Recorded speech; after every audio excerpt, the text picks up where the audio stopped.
But the Vietnam POW issue rears its head in that fateful year of 1979, once again with the return of there was a POW, and his name, Bobby Garwood, Robert Garwood. Now, the case of Garwood is kind of weird. Yes. It's a bit tricky. I've read way too many very old biographies of, and I actually didn't read too much of it to get a sense of this guy, who I think basically, well, we'll get into it, but really was an opportunist when he needed to be, because he didn't really have a lot going for him. Not a lot going for him. So who is Robert Garwood?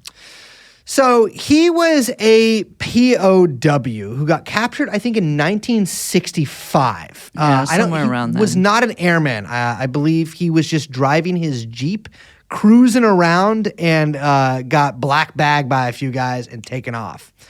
So the stories differ, but throughout 1965 to 1967, he was kind of just a regular POW. He was hanging out in the camps, probably getting his ass beat fairly regularly, getting interrogated. He's like, I don't fucking know. He's just a guy with a Jeep. Yeah. He's not exactly a guy who has any information.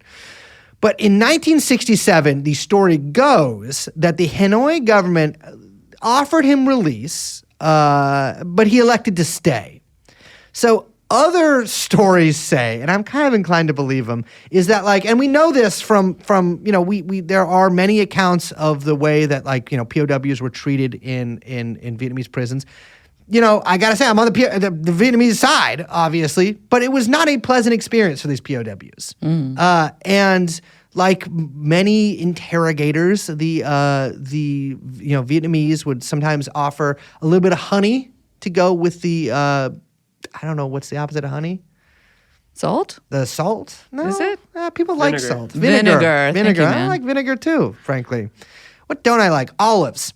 So they offered a little bit of honey to go with the olive of torture. So they would say oh man, maybe you should join our side and that kind of stuff. They'd have guys sign I was a war criminal. Yeah, you're talking about defecting. Defecting. They're trying to get guys to defect. Now, I will say that this claim that he was a defector and basically was kind of running the camps was bolstered by, the CIA claims that this is the case.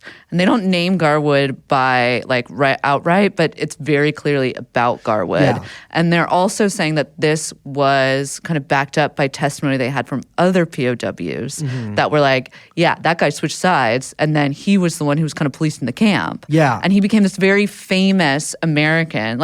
People would come back. Garwood was still there in Vietnam, and they'd be like, "Damn, they got an American guy running the camps over there." And it became kind of a legend among POWs. Yeah. There's all these stories he was holding a gun and walking around and stuff like that. I gotta tell you, if you're gonna defect and they still make you hang out with the other POWs, you got a raw deal, dude. I'd be take me to Moscow. I have intelligence for the fucking Soviets, dude. Yeah. But actually, that would probably suck too. Just don't get captured. Trump gave the best. Just don't get captured. Always the best advice. Well, regardless, in 1973, he did not come home. And like Liz said, all these guys were listen, this Bobby Garwood guy, he's out there on radio, Hanoi, being fuck the America sucks dick, fuck those dudes. Yeah. All those other POWs are pussies, it's chill here. But he finally does return home in 1979. And it seems, by all accounts, he's pretty clearly a broken motherfucking man. Yeah, he's not well.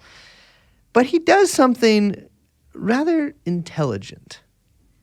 He starts stooping one of the members of the National League of POW families of POW MIA members. Yeah, he takes up with her real quick, right off the plane. He zero ins on this woman and is you, me, let's go. Yeah. And she's got cartoon heart eyes. She's boom, boom, boom. Who knows what kind of weird psychosexual stuff she's got going on with the idea of a POW and all of this kind of shit. I will say this. A lot of these guys that we talk about in this episode fucked the widows.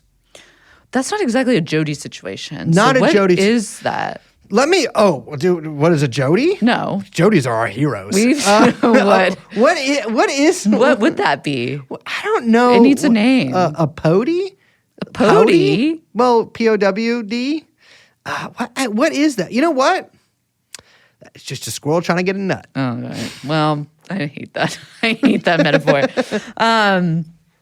They take up real quick, and he's like, I think he's like whispering sweet nothings, telling her what she wants to hear because he's been running a Vietnamese camp for fucking like 10 years or whatever. And he's been out of a job since 73, so who knows? He's just doing busy work over there. So, so he's like, well, there's like 50 more Americans over there. There's 100 more Americans. There's a ton over there.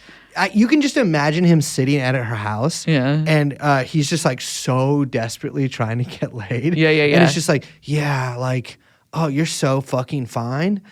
Yeah, there's tons of POWs out there, but it's hot in here. Yeah, it feels like the government's like covering it up. But do you feel a little covered up right now? Do you want to? Should we take some? Don't you? Exactly. Like he basically, my understanding of this, my armchair understanding, I believe yours too, is that he was kind of using the POW MIA, like the missing men thing, in order to not only get a little bit of poontang from this POW wife, but to also be like, oh, I wasn't a defector. Like, I'm actually... save his fucking ass. I was one of those get guys. Some ass. It's all about ass. It's all about ass. Everyone, you're saving some or you're getting some. And he's just like trying to be like, oh, like I was actually one of these POWs that was being held secretly and they just kind of let me go. But there's other POWs there and I've seen them. This becomes, look, the lady runs with it and this becomes a huge story. And she's like, we have definitive proof. He's saying it.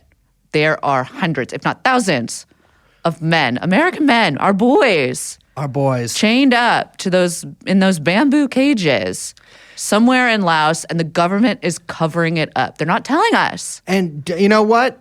Here's the thing. Like a lot of these kind of bullshitters, the numbers change.